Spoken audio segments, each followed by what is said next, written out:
भगवान श्री कृष्ण को नमस्कार करते हुए आप सभी का Anant academy of mathematics Gurgaon में स्वागत है। JEE main 2011 previous year question है आपका, बहुत इंटरेस्टिंग और बहुत ही अच्छा क्वेश्चन है।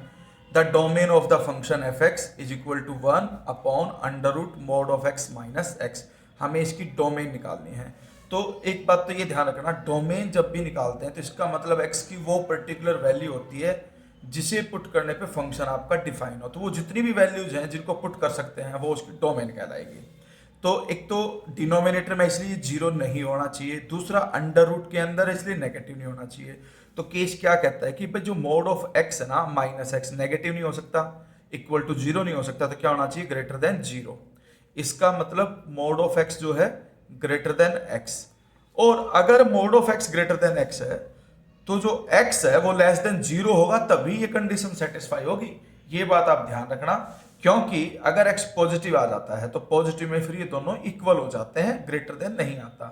ये सिर्फ नेगेटिव के लिए होता है। फॉर एग्जांपल जैसे मान लो x की वैल्यू पॉजिटिव 2 ले ली, तो 2 का मोड ग्रेटर देन 2, यानी कि 2 ग्रेटर देन 2, ये तो पॉसिबल नहीं है, इसलिए पॉजिटिव कंडीशन के लिए तो होगा नहीं।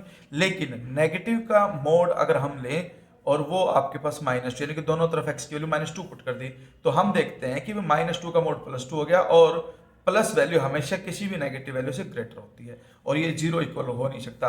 अब आपके पास x लेस देन जीरो है, इसलिए जो इसकी डोमेन आएगी वो हमारे पास होगी -∞ टू जीरो, क्योंकि लेस देन जीरो का मतलब -∞ टू जीरो। तो हमारे पास ये वाला आंसर है, बी ऑप्शन है आपके पास। ठीक है।